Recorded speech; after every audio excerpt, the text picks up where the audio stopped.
Welcome to study. आप सभी का स्वागत है स्टडी हाई पर। आज हम आपके लिए लेके आए हैं मॉक टेस्ट सीरीज। ये है मॉक टेस्ट 12 और इसमें हम आपके लिए लेके आए हैं हाई लेवल पजल जिसको हम सॉल्व करेंगे विद इन 3 मिनट के अंदर अंदर। तो चलिए देर ना करते हुए शुरुआत करते हैं इस पजल की। लेकिन शुरुआत करने से पहले जिन लोगों ने हमारा चैनल सब्सक्राइब नहीं किया है वो पहले यहाँ पर अपने मोबाइल में जाकर चैनल को सब्सक्राइब करें और बेल आइकन को प्रेस जरूर कीजिएगा, क्योंकि बेल आइकन को प्रेस करने के बाद ही उन्हें हमारी हर वीडियो टाइम पर मिलेगी जैसे हम वीडियो को अपलोड करेंगे। तो चलिए देर ना करते हुए शुरुआत करते हैं आज के इंपॉर्टेंट पजल की।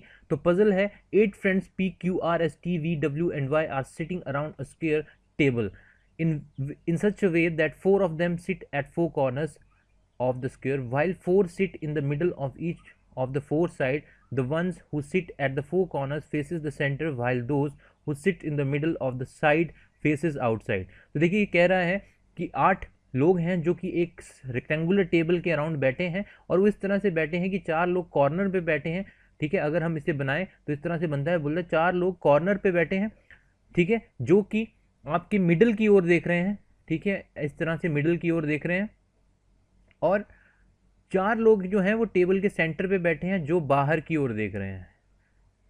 ठीक है, तो इस चीज का ध्यान रखिएगा अपने पजल की ओर कि कौन किस तरफ फेस कर रहा है। ठीक है, तो आगे जो सवाल है ये कह रहा है S sits third to the right of P, P faces the centre, Y is not immediate neighbour of P and और S. T sits third to the right of R, R does not sit in the middle of any of the sides and also R is not an immediate neighbor of Y. Only one person sits between P and V.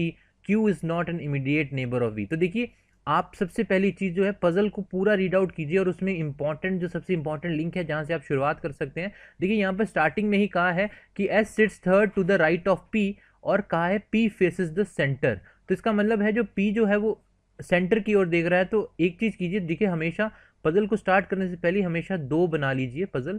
ठीक है, 2 आप outlay बना लीजिए ताकि आपको problem ना हो। हमेशा इसी तरह से पजल एग्जाम में भी स्टार्ट कीजिएगा। इसका फायदा क्या होता है? इसका फायदा ये होता है कि जब भी आपको चूज करना होता है 2 वैल्यूज के बीच में तो आप दोनों को ड्रॉ करके डिसाइड कर सकते हैं कि कौन सा आपका अरेंजमेंट सही आ रहा है। ठीक है, तो जैसे अभी मैं आपके सामने लाऊंगा पी फेसेस द सेंटर, तो मतलब चलिए मान लीजिए कि आपका पी यहाँ पर है। ठीक है, तो यहाँ पर भी पी को आपको यहीं पे रखना पड़ेगा क्योंकि पी फेसेस द सेंटर हमें गिवन है और कहा है S sits third to the right of P. तो पी का राइट यहाँ पर क्या है? 1 2 3 इस तरफ राइट है, तो पी का थर्ड यहाँ पर आपका ऐसा आएगा। ओके, इसी तरह यहाँ पर भी 1 2 3 करेंगे, यहाँ पर आपका ऐसा आएगा। तो चलिए आगे देख, आगे क्या बोलता है? Y is not an immediate neighbour of P और एस। तो ये कहा है कि वाई जो है वो इमीडिएट नेबर नहीं होगा, ना ही पी का ना ही एस का। तो इसका मतलब वाई यहाँ भी नहीं आएगा, यहाँ भी नहीं आएगा, यहाँ भी नहीं आएगा, यहाँ भी नहीं आएगा। तो हमारे पास 2 जगहें बचती हैं, या तो वाई यहाँ पर आ सकता है या तो यहाँ पर। तो इस वाले में यहाँ पर देखिए यही फायदा होता है 2 बना लेने का। ठीक है, कि आप दोनों वैल्यूज को पुट करके चेक कर सकते हैं। ठीक है, तो उसके आगे देखिए T sits third to the right of R. ये कहा है टी जो है वो आर के राइट में 3 होके बैठता है। अब हो सकता है राइट वो सेंटर की ओर देख रहा है। चलिए आगे पढ़ते हैं आगे सवाल क्या है। और कहा है R does not sit in the middle of any of the side. तो इसमें क्लियर कर दिया है कि आर बीच में नहीं बैठता है, कॉर्नर्स पे बैठता है। ठीक है, तो चलिए आर यहाँ नहीं बैठता, तो अगर हम आर को यहाँ पर बिठाएं, ठीक है, आर को अगर मान लीजिए हम यहाँ पर बिठाएं तो हमारा क्या पजल बनेगा? ठीक है, अगर मान लीजिए इस पोजीशन पे यहाँ पर बिठाया जाए, अगर कॉर्नर पे, तो आर को अगर यहाँ बिठाया जाए तो टी सिट्स थर्ड 1 2 3, मतलब यहाँ पर आर नहीं आ सकता।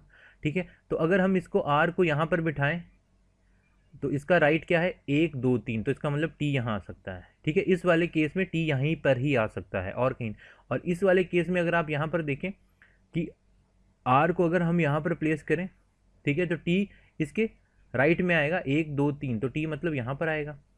ओके, तो इस तरह से इसे प्लेस कर लीजिए। ठीक है, तो चलिए आगे पढ़ते हैं। आगे क्या है हमारे पास सवाल? कहा है कि R is not an immediate neighbour of Y. ठीक है, तो इसका मतलब आर जो है और वाई का इमीडिएट नेबर नहीं हो सकता। तो देखिए ये वाला में आपका इकट्ठे आ रहा है, तो मतलब ये वाला आपका अरेंजमेंट गलत है। तो इसका मतलब आपका अरेंजमेंट ये वाला सही है, आप सही डायरेक्शन में इस वाले में जा रहे हैं। तो इसी को आगे सॉल्व करिए। Only one person sit between P and V. तो कहा है पी और वी के बीच में सिर्फ एक ही पर्सन बैठ सकता है। तो देखिए यहाँ पर फिल है, वाई है यहाँ पर आर है, तो पी इस तरफ, तो मतलब आपका वी यहाँ पर आएगा। ओके, आगे क्या कहा है? Q is not an immediate neighbour of V। कहा है V के साथ क्यू नहीं बैठता है। तो यहाँ पे देखिए वी के साथ एक ही स्लॉट खाली है, तो मतलब यहाँ पर क्यू नहीं आएगा, और यहाँ पर इसका मतलब सिर्फ यहाँ बचता है, तो क्यू आपका यहाँ पर आएगा। तो सिर्फ एक अल्फ़ाबेट बचता है, वो है आपका डब्ल्यू। तो डब्ल्यू आपका आएगा पी और वी के बीच में। तो देखिए इस तरह से आपको अरेंजमेंट करना है एग्जाम में। और देखिए हमने इसे आपको समझाते हुए सॉल्व किया है, तो हमें सिर्फ 3 to 4 मिनट लगे हैं। अगर आप एग्जाम में इसे सॉल्व करेंगे तो कम से कम 2 या 2.5 मिनट में हम इसे सॉल्व कर सकते हैं। जिस तरह से मैंने सॉल्व किया है उसी तरह से भी आप एग्जाम में इसे सॉल्व कर सकते हैं। तो चलिए देर ना करते हुए आगे बढ़ते हैं। सवाल इसके साथ कौन से जुड़े हैं वो उन्हें देखते हैं। सो सवाल है which of the following is true regarding Y, मतलब वाई के लिए इनमें से कौन सी ऑप्शन सही है। T is not a neighbour of Y, कहा है जो टी है वो वाई का नेबर नहीं है, लेकिन यहाँ पर हमारे पास तो नेबर है, Y is a neighbour of T, लेकिन तो मतलब पहला तो सही नहीं है। Y sits in the middle of the one of the side, मतलब वाई जो है वो मिडल में बैठा है, एक middle of one of the sides. तो देखिए ये मिडल में बैठा है या नहीं।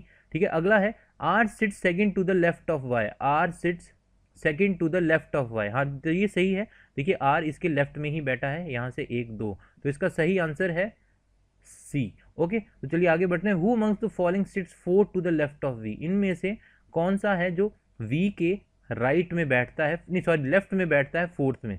ठीक है, तो वी के लेफ्ट में आप देख सकते हैं ये इसका लेफ्ट है, 1 2 3 4, तो कौन बैठता है आपका वाई, तो इसका सही आंसर है ए। तो चलिए आगे बढ़ते हैं। What is the position of Q with respect to Q to R, इनमें से कौन बता रहा है तो क्यू की क्या पोजीशन है विद रिस्पेक्ट टू आर। तो आर यहाँ पर है, क्यू यहाँ पर है, तो देखिए आर जो क्यू बैठा है आर के रिस्पेक्ट में वो बैठा है इमीडिएट राइट। तो इसमें से है आपकी कौन सी ऑप्शन है, ई ऑप्शन बोल रही है इमीडिएट टू राइट। तो देखिए आपका यही पजल है, आप देख सकते हैं इमीडिएट राइट में बैठा है। ठीक है, तो आपका सही आंसर है ई। तो चलिए आगे बढ़ते हैं। 4 of the following 5s are alike in a certain way and so form a group, which is the one that does not belong to the group. तो इसमें सवाल पूछा गया है कि ये जो आपको ऑप्शन दिए हैं 5, इसमें से 4 ऐसी ऑप्शन हैं जो एक जैसी ही हैं, तो इसमें से आपको ऑड वन सिलेक्ट करनी है जो कि इस पैटर्न को फॉलो नहीं करती है।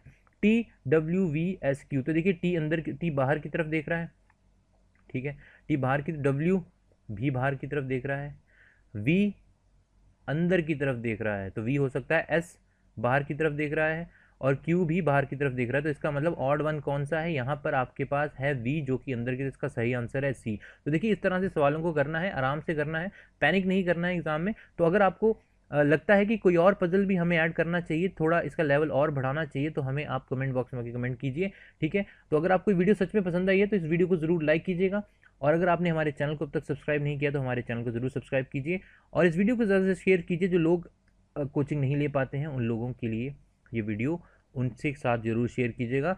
सो अगर आपको हमारा मॉक टेस्ट सीरीज़ पसंद आ रही है तो हमें ज़रूर कमेंट बॉक्स में जाके बताइएगा। सो आज के लिए इतना ही है, थैंक यू।